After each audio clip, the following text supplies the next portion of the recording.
morning. Thank you for joining us. Today, we're joined by Drs. Walensky and Fauci, but let me begin by offering an update on our vaccination rollout. We continue to be encouraged by the pace of vaccinations in this country with 3 approved vaccines, Pfizer, Moderna, and Johnson & Johnson. There are now a total of 84 million people who have received at least 1 vaccination dose, or 1 in 3 adults, and 45 million people who've been fully vaccinated. That's better than 1 in 6 adults. Importantly, today we cross a milestone. 70% of Americans age 65 and over have now received at least 1 shot. This is a long way from 7 weeks ago, when only 8% of seniors had received a single shot. Now, as a reminder, 80% of deaths in the US have occurred among seniors. Put another way, no country has vaccinated more people than the US. As a result of our 3-pronged strategy to rapidly clean supply, to add thousands of vaccinators, and thousands more places for people to get vaccinated. I also want to briefly touch on upcoming vaccine supply, which we are closely tracking, as are all of you. Yesterday, in our weekly call with governors, we announced that we will have 27 million doses allocated across all distribution channels this week. 2/3 of the 27 million doses will be going to states and jurisdictions for them to distribute to distribution sites, and the rest will go to either channels, primarily the pharmacy program. This means that in the 62 days since taking office, we've more than tripled vaccine output from 8.6 million doses to 27 million doses per week. We have more work to do. Grinding out these increases week after week takes tremendous effort and partnership with the vaccine manufacturers, the HHS team, and of course, all the people across the country vaccinating Americans. We intend to keep up this progress until all Americans are vaccinated. Before I turn it to Dr. Walensky, I want to call attention to important announcements related to schools. Today, at the Department of Education's National Safe School Reopening Summit, President Biden will announce that $81 billion in American Rescue Plan funds will be made available to all 50 states, DC, and Puerto Rico to support their efforts to safely return to in-person instruction as expeditiously as possible this spring and meet the needs of all students. This announcement builds on our ongoing efforts to support schools and staff by investing in testing and prioritizing teachers for vaccination. Together, these steps will help return more kids back to the classroom sooner, ensure equity, and keep us on track to meet the president's goal for school reopenings in his first 100 days. Now with that, I'll turn it over to Dr. Walensky. Thank you, Andy. I'm glad to be back with all of you today. Let's start with an overview of the pandemic. As I shared with you on Monday, cases continue to increase slightly. The most recent 7-day average is nearly 55,000 per day, up about 3% from the prior 7-day average. The most recent 7-day average of new hospitalizations is about 4,600 per day and is similar to the data on Monday. And the latest 7-day average of deaths, approximately 968 per day, has also remained flat this week. I continue to be worried about the latest data and the apparent stall we are seeing in the trajectory of the pandemic.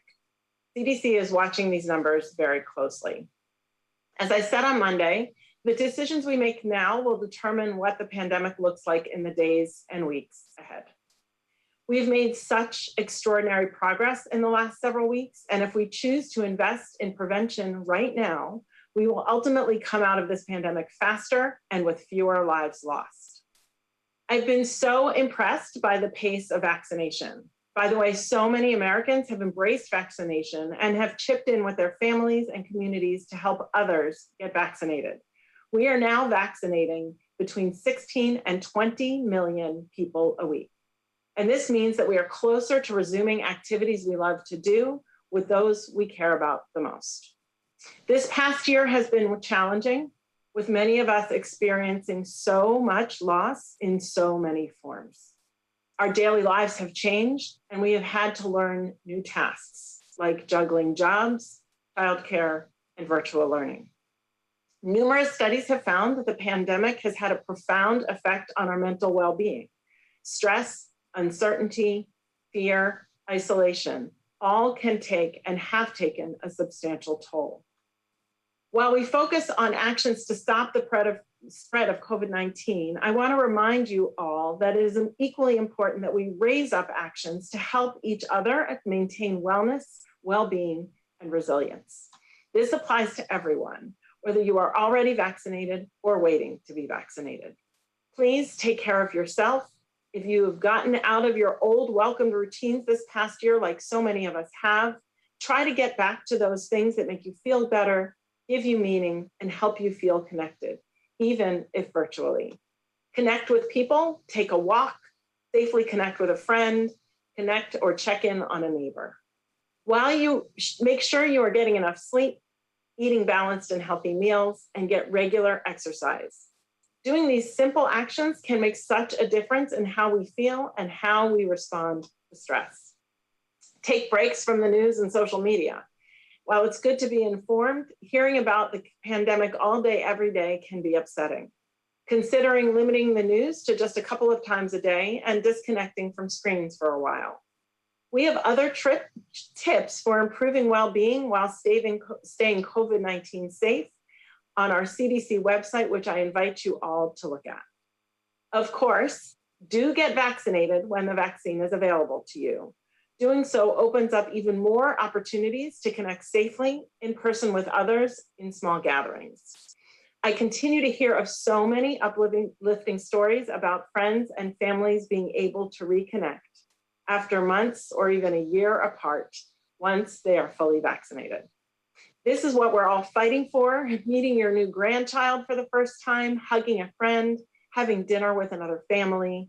We will get there. We are getting there. We are getting there at roughly 2.5 million vaccinations a day. And we're getting new evidence about the positive effects of these vaccines every single day. As I mentioned on Monday, we now see significant declines in emergency department visits among people over 65 as that age group has gotten vaccinated. Just yesterday, several studies were released from the New England Journal of Medicine describing substantial real-world protection against COVID-19 among vaccinated healthcare workers who we know are at increased risk of exposure to the virus.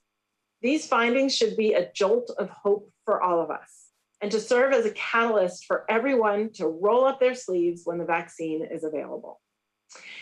As I've said many times before, getting schools open for in-person instruction safely and as quickly as possible is a top priority for CDC. And here again, we are starting to see results. I'm excited to report that we've heard from a number of school districts since our updated guidance was released last Friday, that they're now able to move forward with broader reopening as a result of our updated recommendations on physical distancing. At the same time, we've been working hard with our federal retail pharmacy program to vaccinate K-12 teachers, staff, and childcare workers throughout the month of March. Our pharmacy partners now report they have vaccinated more than 1.3 million educators, staff, and childcare workers. About 566,000 of those were just in the last week. This is substantial progress towards our goal of getting our teachers and school staff vaccinated by the end of March. If you haven't already been vaccinated, visit cdc.gov to learn how to make an appointment through our federal pharmacy program. Finally, I want to share how excited I am to be joining the President, Vice President, First Lady, and Secretary Cardona, along with many K-12 students, teachers, and staff at the Department of Education's National Safe School Reopening Summit this afternoon. During the summit, we will continue the important dialogue of school reopening and hear firsthand experience from school administrators, teachers, staff, and students about how they have been able to successfully get back to in-person learning. I look forward to learning from the participants and engaging with our educational partners in their critical work. Thank you. I'll now turn things over to Dr. Fauci. Thank you very much, Dr. Walensky. I'd like to spend just a couple of minutes now talking about something that I introduced at a prior briefing, and that is the ultimate effectiveness of the vaccines that are being administered. As I had mentioned previously, we now have 3 EUA vaccines that have shown a high degree of efficacy in randomized placebo-controlled trials. Right now, as the weeks go by, we see more and more that not only are these vaccines efficacious, but in the community, they are extremely effective in preventing infection with SARS-CoV-2. And what I'm going to do over the next couple of minutes is to just present to you very briefly new data on the effectiveness of vaccination in healthcare workers in reports that came out yesterday online in the New England Journal of Medicine. Next slide. In this particular study of healthcare workers at employees at the University of Texas Southwestern Medical Center in Dallas, if you look at this graph, it is really quite impressive. What it looks at people who are not vaccinated, in which infection was seen in 234 of over 8,000 employees, and then going from left to right, the next bar are individuals who are partially vaccinated, 112 of 6,000. But look at the far right of the graph. For those who were fully vaccinated, the infection rate was extremely low, 0.05% infection rate among fully vaccinated employees, a real proof positive of the importance of vaccination. The next study was a study from California, also in healthcare workers, that showed among almost 15,000 workers who received their second dose of vaccine, who were showing that infection was extremely rare, similar to the Dallas study, with a 0.17% positivity. Next slide. And finally, again, on data we're getting from Israel, in which healthcare workers were vaccinated, it was shown that even among a situation where the B117 variant, which we are concerned with, was noted in up to 80% of cases, there was a major reduction in new cases among individuals who have received 2 doses. So as Andy Slavitt said, now 70% of Americans 65 years of age or older have received at least 1 dose. And as Dr. Walensky said, every day, 2.5 to 3 million people get vaccinated. So every day we get closer and closer to that extraordinary degree of effectiveness, which we're seeing at the community level. And at the end of the day, that is what it is that is going to end this pandemic in this country. Back to you, Andy. Thank you, Dr. Fauci. Dr. Walensky, let's take some questions. Great. First, we'll go to Meg Tyrell at CNBC. Well, thank you so much. I wonder first if you could just address what happened yesterday with the AstraZeneca vaccine and the communications from the Data Safety Monitoring Board. Dr. Fauci, I know you talked about it a number of times yesterday, but if you could provide any more clarity, it just seems like from the reporting in the Washington Post and the New York Times that if the efficacy was really closer to 69 to 74%, that's not that different from the 79% that AstraZeneca actually released. If you could just provide any more clarity on that, it would be extremely helpful. And then for Dr. Walensky, I'm wondering how the CDC is looking at B1526. We spoke with the New York City Health Commissioner this morning, who said he does think it is more transmissible and maybe contributing to that sort of high caseload they're seeing in the city there. How are you looking at that, and whether you might characterize it as a variant of concern rather than of interest? And is the federal government looking at surging vaccines to places that are seeing more spread right now, perhaps because of variants? Thanks. Well, thank you, Meg, for that question. As I had explained multiple times yesterday, but I'll very briefly summarize it again now. What happened was that the AZ company was dealing back and forth with the data and safety Monitoring Board regarding the efficacy point of their study. They then came out with a press release and briefed us at the NIH and BARDA and others regarding the efficacy of the vaccine.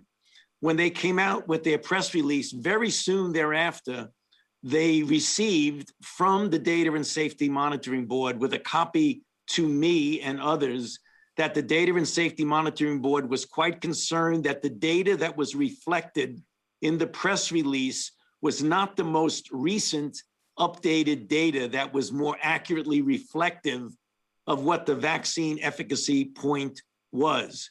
On the basis of that, since we ourselves, i.e. the federal government in the form of the NIH, had put out a press release that reflected almost exactly what the AZ had done, we then put out a very brief release which said that we urged strongly that AZ get back to the Data and Safety Monitoring Board to make sure that the data that is made public is accurately reflecting of what the actual data was. So that's the entire story. Right now, AZ is getting back with the Data and Safety Monitoring Board and will likely come out with a modified statement.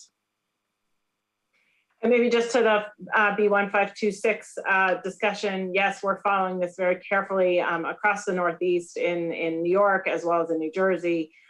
We're following the frequency of it, and early data does suggest an increased transmissibility of B1526, although to my understanding, not as transmissible as the B117. So we're following those data carefully. There are interagency discussions about whether B1526 should be considered not just a variant of interest, but rather a variant of concern. One thing to your first question, Meg. I think that our takeaway is the importance of transparency and trust. And what we do in these briefings is Dr. Fauci very kindly and clearly helps interpret scientific information for the public. But let's not mistake that for the process that people who've conducted clinical trials need to go through before they are approved and deemed ready for the public. That will go through the Food and Drug Administration once an EUA is applied. That's always been the case. We never look at the numbers in a press release to make that determination. That's always a much more in-depth submission. Dr. Fauci has always help interpret the results when that happens. So I would urge us not to focus on the process of the last couple of days, but instead to focus on what really matters, which is what happens when these applications for these candidates are submitted to the FDA. Next question. Next, we'll go to Jeff Mason at Reuters.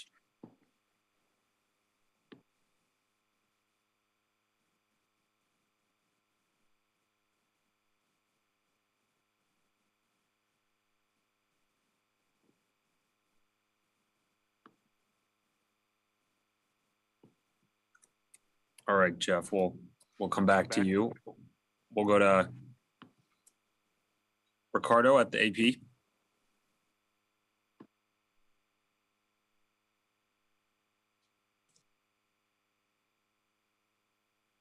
This is Jeff. I'm back now. I'm sorry if you can't hear me. We can hear you, Jeff. Okay, apologies for that. My question was first to follow up for Dr. Fauci. If you're concerned about hesitancy with regard to AstraZeneca vaccine once that is available in the US. And secondly, for all of you, if you can broadly say what you expect the pace of vaccinations to be in April, if it's at 16 or 20 million right now. Yeah, Jeff, thank you for that question. We are always concerned when there is an apparent miscommunication, if you want to use that word, that would add to an already existing level of vaccine hesitancy. And that's the reason why, as Andy said, we want to make sure we're always completely transparent in everything that goes on with regard to our messaging in vaccine. At the end of the day, you know, when you look at the data, this is going to turn out to be a good vaccine. As Andy said, the final determination of the analysis of the data will be done by the FDA. When that is done, that is going to be very transparent as they meet with their VRBPAC their advisory committee. So at the end of the day, everything is going to be open and transparent, and hopefully that will dispel any hesitancy that was associated with this little bump in the road that we happen to have most recently with AZ. Second question, which is on what to expect. I think you said in April. I'll tell you that last week, President Biden said that we would over the course of this week make a commitment as to what our goal is for the upcoming period of time. So we're going to let the president do that, and I think that'll give you the information you need. Next question, please.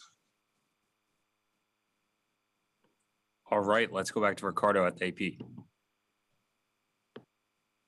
Okay, can you hear me now? Can you hear me? Yes, Ricardo. Okay, well, thank you for taking my question. And as I listen to you, it is hard to miss the sense of excitement in your voices as you rattle off the statistics and the change implied by those statistics.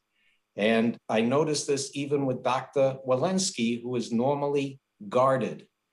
So would you say that we are finally at the point where we've reached the long-awaited turning the corner on the pandemic? And that's for Drs. Walensky and Fauci. Thank you for the question, Ricardo.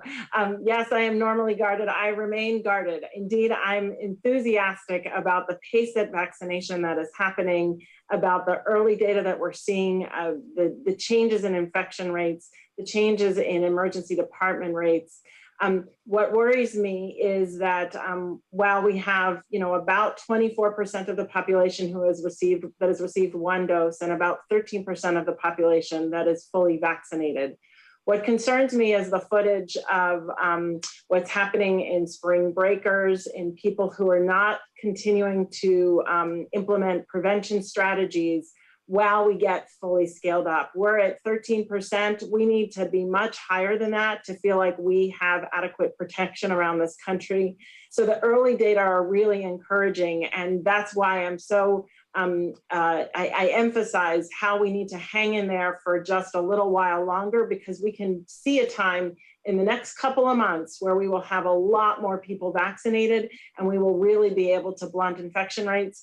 We're still hanging out at 55,000 cases a day, and we're watching what's happening in people who are vacationing right now, and that concerns me a lot. Yeah, just to underscore what Dr. Walensky said, when I'm often asked, are we turning the corner? My response is really more like we are at the corner. Whether or not we're going to be turning that corner still remains to be seen, depending upon what Dr. Walensky said. Not to repeat it, we do have a lot of challenges in front of us with regard to the high level of daily infections, yesterday being 54,974. When you're at that level, I don't think you can declare victory and say you've turned the corner. You've got to continue to do what we're doing, more vaccinations, and continue to do public health measures until we actually do turn the corner.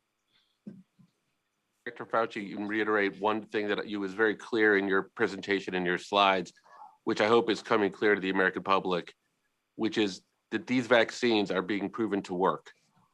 And I think that's an extraordinarily positive statement and a path out in the midst of continued very challenging information. So, Dr. Fauci, I don't know if you want to reiterate that perspective. Yeah, I think that graph I showed Andy on the second slide really speaks for itself. If you look at the level of infection in individuals who were doubly vaccinated with the vaccine, it was 0.05%. That's extremely low. That's where we want to be. When as a country, we are at that level, we will have turned the corner.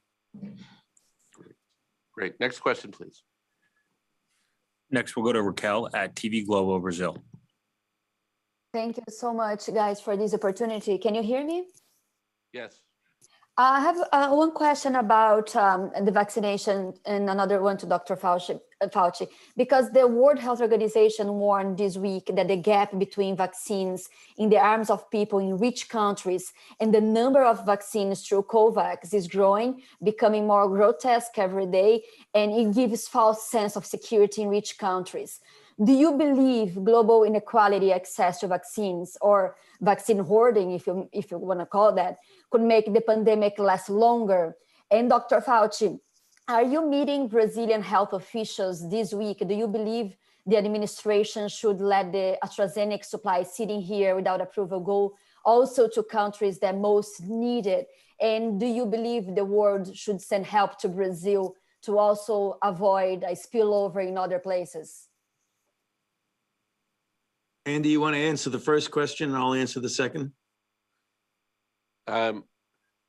So I don't know exactly how to parse the pieces. The first question was with regard to the supply of in rich countries versus in more developing countries. Is that do I have the question right? Look, I think let me just start with this. The president has stated his number one priority is to make sure we prioritize the vaccination in this country. We've suffered over 540,000 deaths, more than anywhere else in the world. And he came into office, and we came into office with a seriousness of purpose to make sure that we make this country safe again. We have procured the vaccine supplies, the vaccination sites, increased the number of vaccinators. At the same time, as Dr. Fauci, I think, will go into, we've also made it a priority to say that we must return to global leadership. And indeed, as your question correctly points out, until we deal with this pandemic across the globe, we will not be successful in dealing with it. So our work with COVAX to make the leading investment and the first investment and get that moving quickly. Dr. Fauci, on the first day attending the World Health Organization's meeting, our recent announcement that we are moving vaccines in this hemisphere to Mexico and Canada, our work with the Quad to develop longer-term manufacturing capacity around the world. These are efforts that are active and ongoing. And before I turn it over to Dr. Fauci, I would just say, we are in fact concerned with the situation in Brazil. We are having conversations with the folks in Brazil on a regular basis, on a daily basis, about what's going on there. I won't give you more details other than to say that we are deeply engaged. Let me turn it over to Dr. Fauci. Yeah, thank you, Andy. Yes, we will be meeting with the Brazilian authorities. And to reiterate what Andy said, we are quite concerned about the difficult situation in Brazil. And we will be discussing ways that we might be able to be helpful to Brazil. I can't go over the details.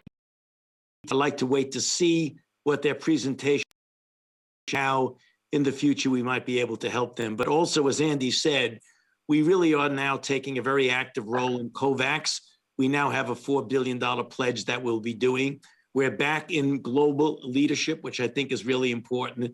And as said, after we do take care of the really difficult situation we've had in our own country with over 535,000 deaths, we will obviously in the future have surplus vaccine, and there certainly is a consideration for making that vaccine available to countries that need it.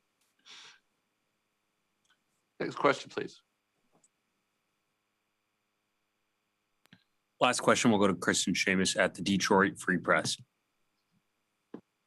Thanks for taking my question. In Michigan, we're seeing a big increase in COVID-19 outbreaks in K-12 schools since many reopened to face-to-face learning earlier this month. And while teachers have been able to get vaccinated, the kids have not. And with the B.1.1.7 variant circulating heavily in the state now, it's leading to shutdowns again in our schools. What is the benefit of reopening schools only to see so many have to close again a couple weeks later? And how should states manage such outbreaks with variant cases circulating?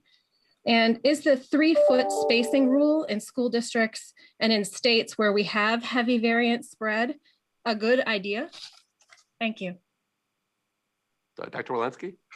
Yeah, I think that, our guidance that was put out early in February and then updated last week it has a layered mitigation approach, and it has approach by different ranges of transmission. So areas with high transmission, we are limiting what we're recommending for in-person attendance in middle schools and high schools because of potential increased transmission for the older students. So we believe, and the science suggests, that 3 feet versus 6 feet would be possible, is possible, and it is safe when all of the layered mitigation strategies that we have suggested and recommended are in place. So 100% masking should be safe with in all of your schools, as long as you're talking about the younger children. And so, yes, we need to watch the B117 spread. We certainly don't want schools to open and then reclose. The whole point is to keep schools open in the context of all the layered mitigation that we've put forward through the recommendations. Great. Well, thank you all for attending today and for your questions. We will be back with another briefing on Friday.